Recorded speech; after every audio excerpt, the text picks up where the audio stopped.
JT Crowley is Talking Books.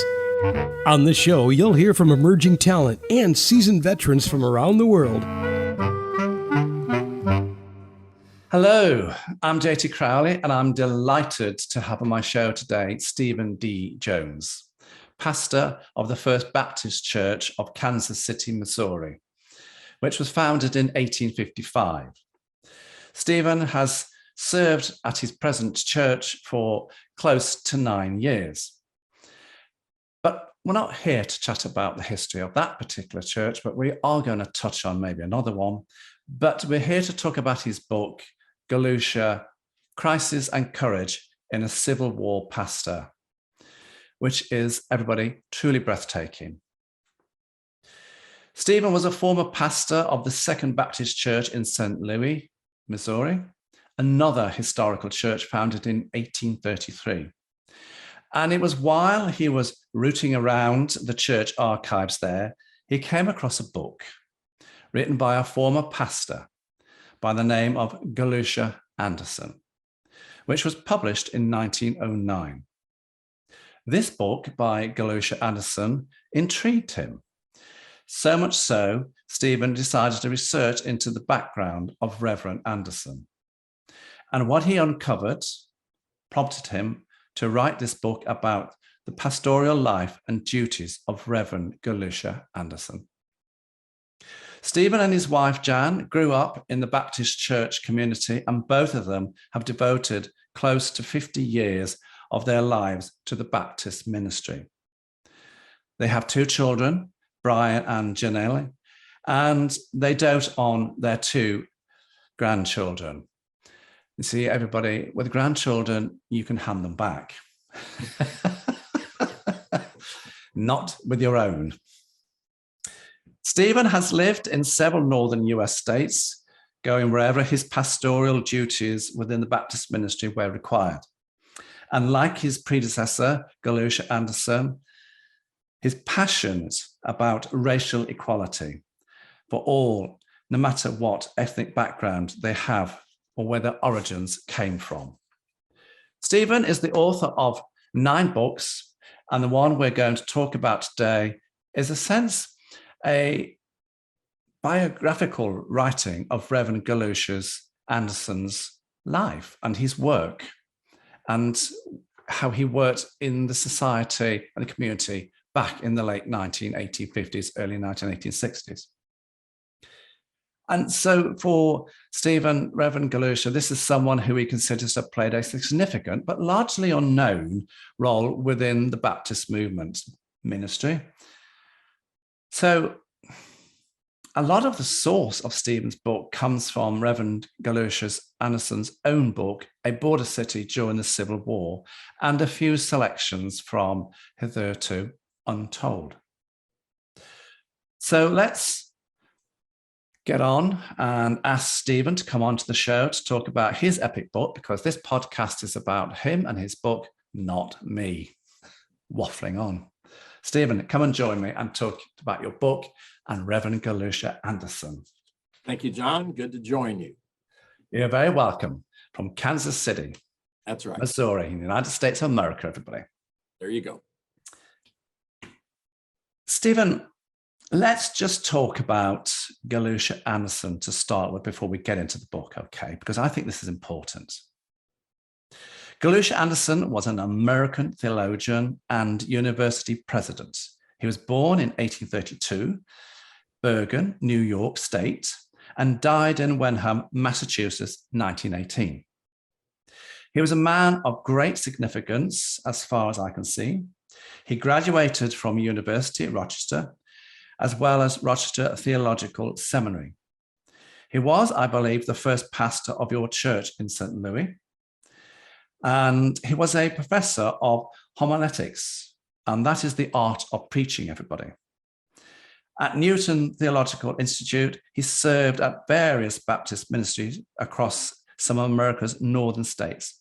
He held various professorships at several universities in spiritual departments, and was president of Denison University, Granville, Ohio.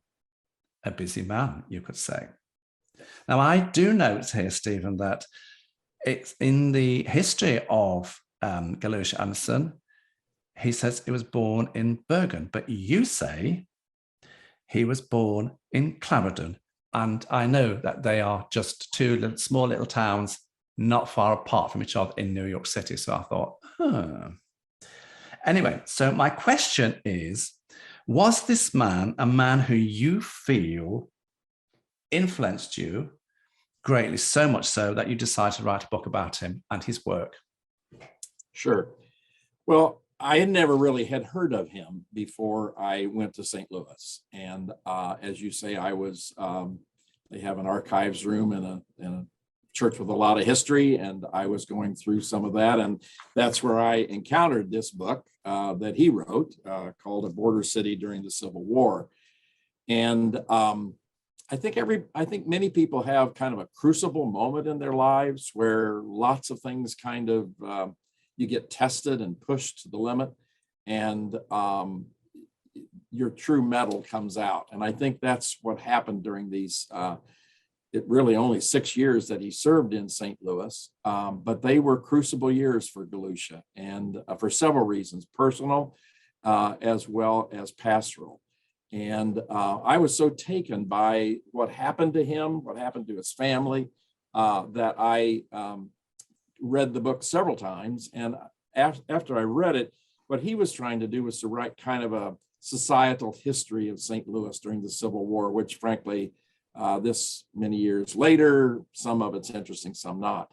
But I began to realize that underneath that history that he was trying to write was his own personal story. And it just kept coming out. And I don't think he intended it. I think if somebody had told him you're writing a lot about yourself, he might have edited it out. Thank goodness he didn't. And what I did was picked up all those little personal vignettes and put them together, and found that it told a very striking story, and I thought one that deserved to be told. Okay, let's have a look at the book then. Let's turn to the book. Galusha Anderson was a pastor in St. Louis during the American Civil War. And of course, we all know that the Civil War was an internal war between the Northern Union states and the Southern Confederate states. Yet parts of Missouri, in particular the city of St. Louis, managed to keep some form of equilibrium, whereby the Union and the Confederate supporters lived side by side, shopped in the same stores, and even worshipped in the same places. And it's against this backdrop, everybody, that here we find the pastorship, the ministry of Galusha Anderson. He operated in very challenging times and trying to encourage the spirituality of the community and keeping a balance at the same time. Do you think he did a good job, Stephen? Do you think he managed this? He balanced this spiritually and compassionately? Well, I think a lot of what happened to him in St. Louis threw him off balance, but I think he eventually restored his balance. When they first arrived, they came with one infant son. And not long after they got there, that son died. They had two more sons. All three of them died. And in the third son, his wife also died. So he came as a family man. This was his second pastorate. He was in Janesville, Wisconsin, which is about as different from St. Louis as can be. Very small, very rural, small town kind of thing, and pretty far removed from the Civil War. When he moved down to St. Louis, I think he and his wife both realized that they were moving into a city where slavery existed. And even though it was supposedly a neutral city in terms of, as you mentioned, Confederate supporters and Union supporters lived side by side.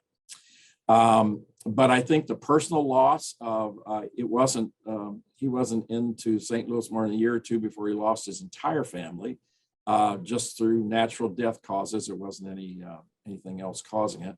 That he lost his wife and three infant sons. And I think any of us who would have gone through that kind of loss can imagine how horrific that was and how destabilizing that would be. But there's another script to this going on for him, and that is the Civil War. And the pastors of St. Louis largely had a kind of a quiet, unwritten agreement between themselves that they would stay away from the topic of the war, stay away from the topic of slavery. And so they did. And Galusha was the first one to actually address slavery from his pulpit, and the first one to condemn the Confederacy, the secession from the nation that was represented by the Southern states. It's interesting, isn't it? You know, the history of America, and I suppose the role that the church found itself in, because when you are, a pastor, it's not about you so much, it's about the community, it's about the people that you serve. Yep, it is. And that's what, a church is about. It's not about a building, it's about a community of people. And his actions split his congregation in half. When he took that stand, he lost about half of his members. The Confederate members left, and there was quite a bit of negotiation back and forth and all of that. But the net result was that he not only lost his family, but he also lost half of his congregation. Okay, let's look at the book. There are several headings, Stephen, that caught my attention. And the first is bedroom conversation. And I suppose many of us see a person of the cloth, sexual relationships as a hush-hush thing, especially as some religions in the world practice celibacy. Why did you put this scene in? Was it to cover off the personal loss? Because, like any people, any, body, they have sexual desires. Mm-hmm. So my question is, was this an important section for you to put in the book? I had to do something to define Selena, his first wife. And because the losses of her three infant sons, their three infant sons, hit them both really very seriously. And she was in such weak emotional and spiritual and physical condition by the time they had their third son, she couldn't survive the childbirth. So I needed to introduce her in some way. And as I got to know Galusha through his book and writing, he came across as a very human person. I think his wife was a little bit more wound tight and much more formal. And I just wanted to put their two personalities side by side because they were getting ready. I handled the death of their sons and her death very early in the book. And I just felt like I couldn't do that if I didn't introduce who Selena was. And so I thought they're different people. I think he was a more human and relaxed person. She a little bit more formal and wound tight. And I would suspect that meant that they went through the grief of their first and second son in very different ways. And very often, pastors and priests and religious people find that they soak up all their community's issues and problems, and yet the community very often doesn't see that the pastors, the ministers, the deacons, that are going through issues as well. Right. And that's why I wanted to bring this in. Right. It's very challenging as a pastor to share your struggles, your weaknesses, your failures, and expect that all members of your congregation, some will be able to handle that very well, but can you expect all of them to be able to do that? And I went through a challenging time in my life, and I know how hard it is to allow your congregation to be a part of that process. He did. He first thought he maybe should just leave St. Louis since he'd lost so much and was so in such pain that he didn't even know how to climb into the pulpit and preach, anymore. But he finally decided to stay at the encouragement of leaders of the church and to go through the pain with them. And there hardly are, there's probably no one that goes through life without struggles and without loss and without crisis. But when you're in a public role, like a politician or a pastor, community leader like that, it introduces another challenging part of that struggle. Another layer. Yeah, I totally agree. Yep. I found your section, your chapter about Lincoln's words are very poignant. Do you think Galusha would have heeded those words and adapted them to his own ministry in order to sustain a certain amount of unity in the community? He closely lived and worked in the community, so much so you thought, I wonder if he cherished those words, Lincoln's words. And so do you think the words that, they were said then, were they relevant at the time? And do you think they're relevant today for both Galusha as a pastor then and you as a pastor today? Well, there could hardly be a more divided and partisan society than one that goes to war, literal war against itself. So when Lincoln was president, it was a very partisan era, and the two sides eventually broke apart and felt like they needed to be separate nations. And Galusha was always a great supporter of Abraham Lincoln, supported him in his voting and in his pulpit. And of course, as he took a position against slavery, it was a position that Abraham Lincoln took as well. So the two of them were in sync and in line. Yes, I think he would have taken Lincoln's words very seriously. And that's why I included them, because we can all relate to Abraham Lincoln, likely our greatest president. He forged in the crucible moment of American history.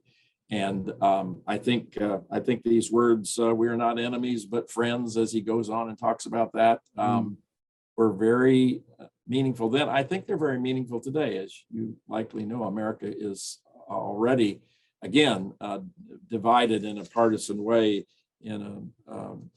between the two political parties, and it's gotten violent, and not certainly like the Civil War, but it did on January 6th get violent. And we're in a divided time too, and there is some real concern in the United States about whether we're going to be able to hold our democracy together.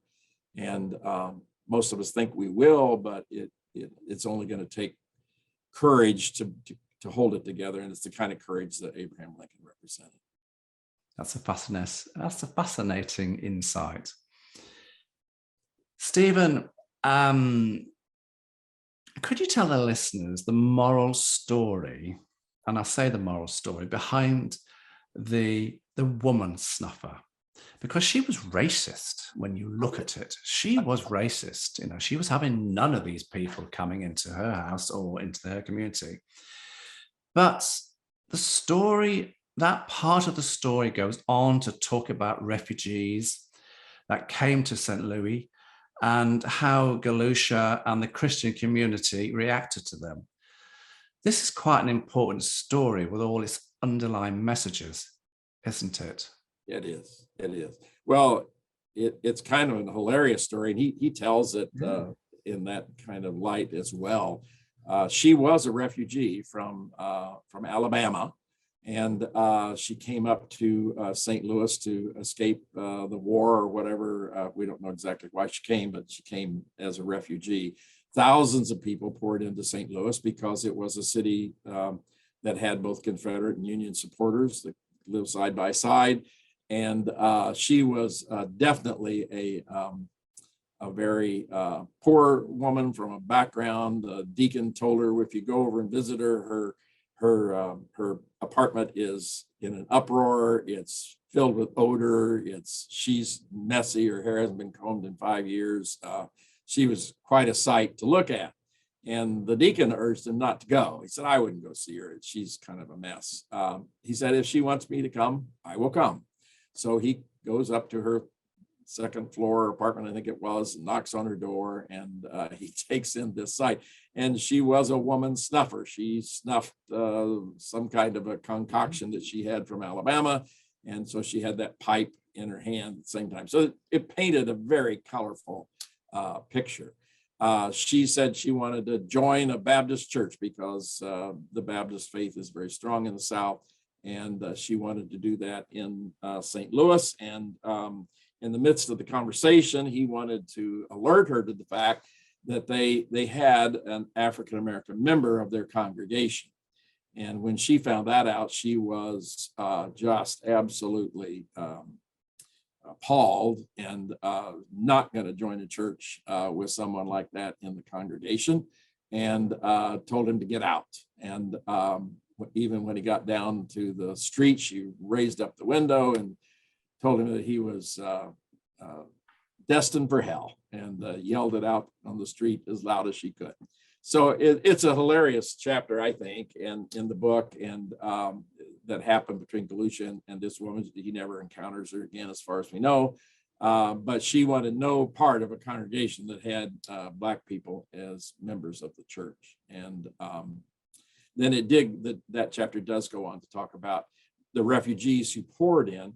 Most of the refugees who poured in were white, but a goodly number, particularly from Missouri, because the only place in Missouri where African Americans were safe was in St. Louis. The rest of the state was pretty pro-Confederate, and slavery was practiced and widespread on the farms of Missouri and that sort of thing. So often when the African Americans could break free and escape from their masters, they would come to St. Louis. And so they had both kinds, and the churches there became very involved in resettling these refugees and helping them make the best of their lives. A lot of them that came did not know English or did not know how to read English. And so they would give them English lessons to be able to read and write. And so that's kind of this part of his story, is how involved the churches of St. Louis were in helping white and Black refugees gain a new life. It's interesting how you describe the refugees when you said, oh, they were refugees from Alabama.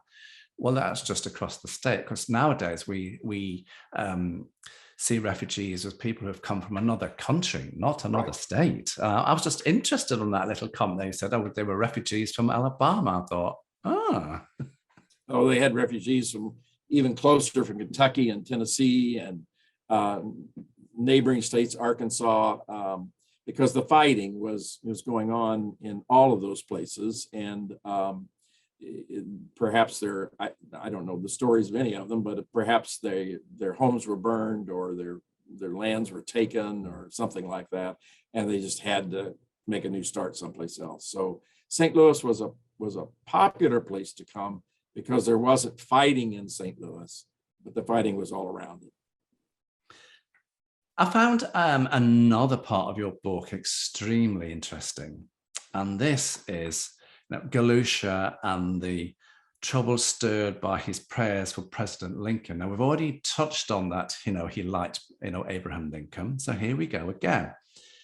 And I chose this story for, yet again, you're drawing attention to a divided congregation, rich, poor, unionists, and cessationists.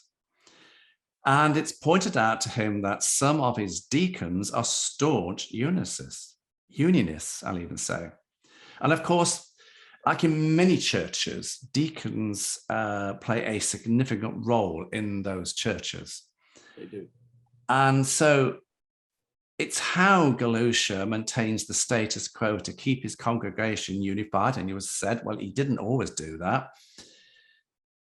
But do you think, as a pastor today, and looking back as a pastor in the role those days, that how important a role that deacons play in that, within the ministry of be whatever faith, that it is? That's why I brought this bit in here. Galusha and his deacons and modern day deacons. Well, his struggle was whether he as a pastor should speak out against human slavery, which he felt was morally repugnant and evil, and the whole institution evil, and it needed to be ended. And he felt like that if he kept mounting the pulpit Sunday by Sunday and ignoring the elephant in the room, that he just couldn't do that and have any integrity. So he finally decided, against the advice of his chief deacon, that he would, on that one Sunday night, speak out against slavery and against the southern states for seceding from the United States and condemn the Confederacy. So he did, and the result was what the deacon feared, which was that the Southern supporters in the congregation would leave, and they did. And they, in the chapter I think you're referring to, they did send a committee of Southern supporters to meet with him in his office and with the chief deacon, and to say that if you won't address this topic anymore, if you'll keep quiet about slavery and the secession, we'll come back into the church, we'll take our place. And I think it was a tough moment for him.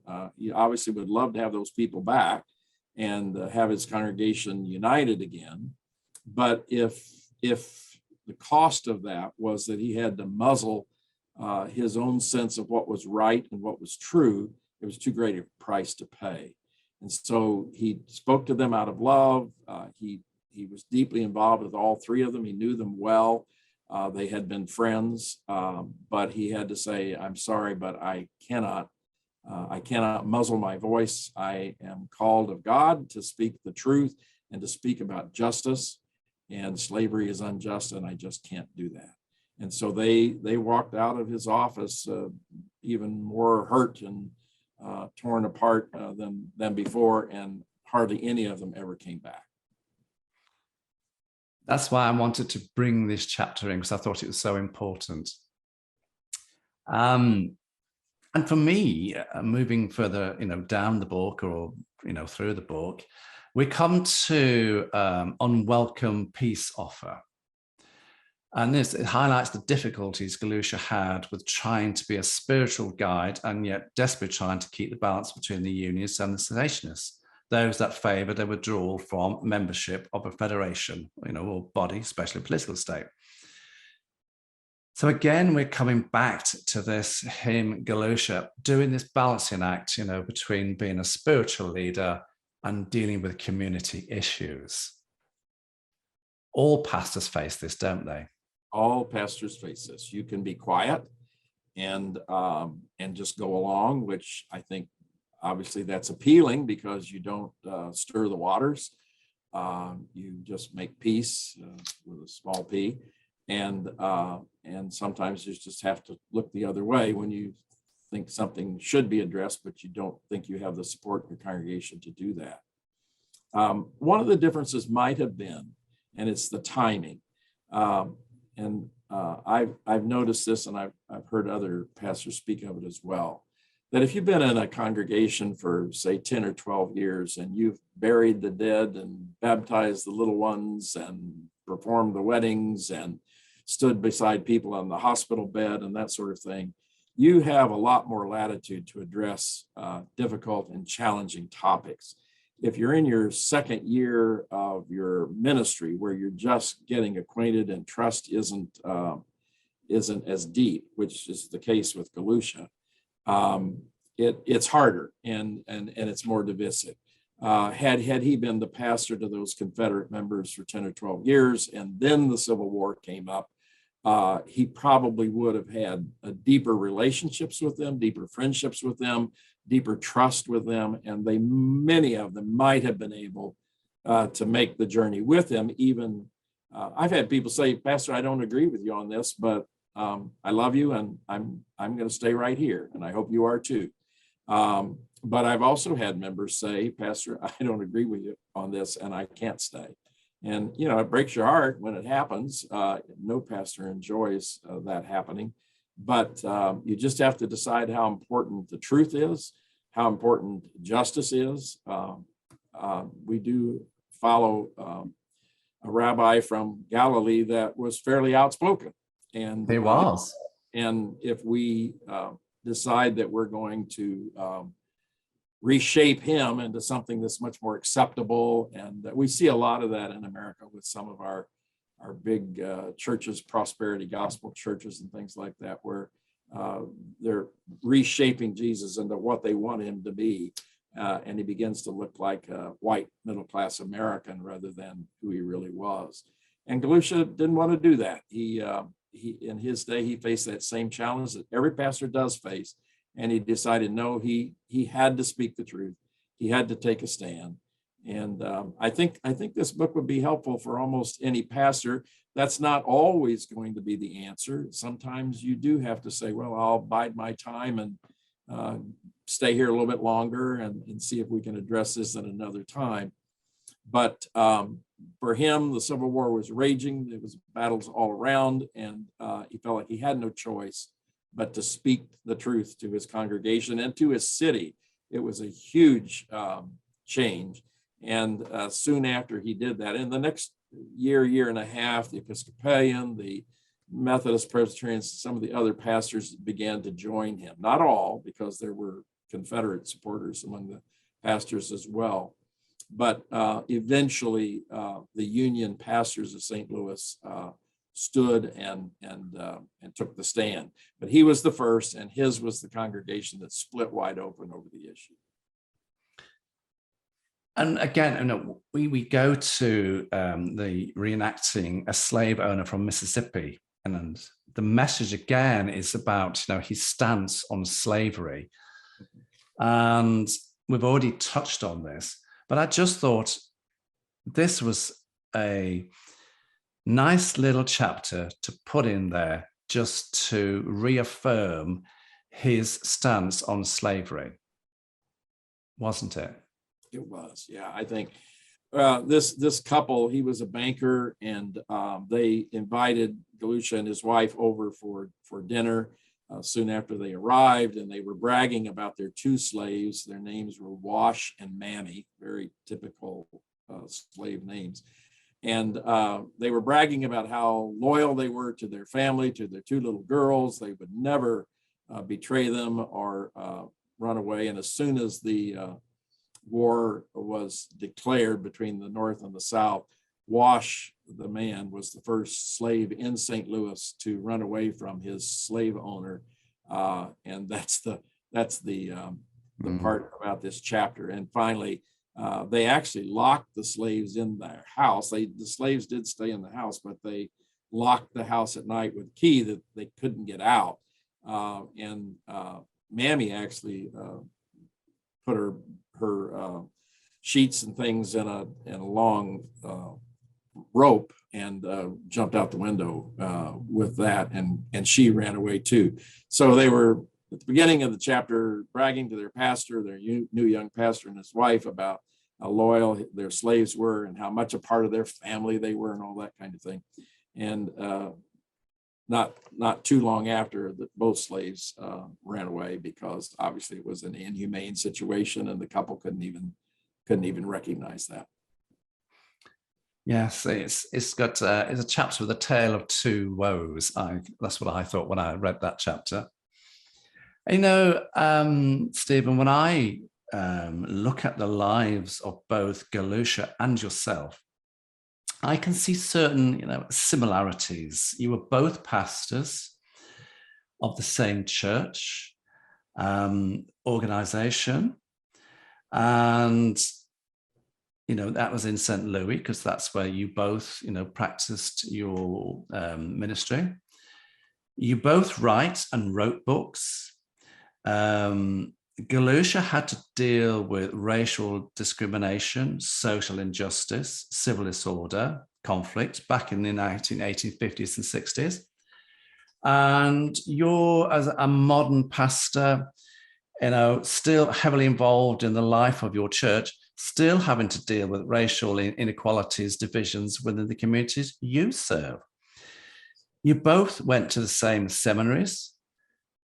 Do you see yourself, Stephen, as a modern day Galusha, having to address time-old issues that still exist today as they did in the 1860s, albeit in a different format?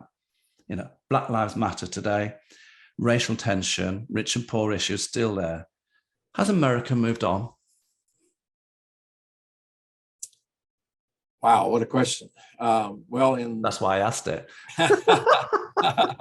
In some ways, yes, and in many ways, no. You're right that the racial inequality is still very, very much a part of our culture as a nation.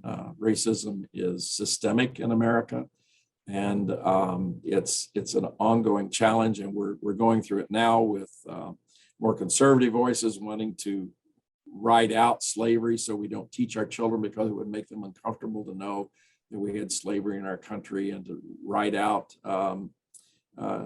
advocacy for African Americans, that sort of thing, so it makes the white children feel better. So we're still dealing with it in very real ways. I don't want to put myself quite on the level with Galusha, but I do think that the issues that he faced, you're absolutely right. I can see right through the issues that I have faced in my life, the challenges I have faced with congregations, the social issues that I've had to address. Exactly. The same as he is, not quite as dramatic with the Civil War going on around me, but there is a partisan war going on in the United States today. It's even more pronounced perhaps now than any time in my 50 years as a pastor, and it does take courage to address that. You try not to be partisan and to keep partisan politics out of the pulpit, but you still need to address the issues of justice and equality for women, for all minorities. And those are still issues that have to be addressed. And you can turn the other way and avoid them and keep so-called peace, although I don't know how much peace that really keeps, or you can address them and take the lumps. And I find Galusha to be a very significant model for me, even a hero that I can follow. And I wrote the book because I didn't write it just for pastors, because I think the same is true for lay people. Everybody faces injustice and wrong in their lives. And the question is, do you just go along, or do you stand up for the truth?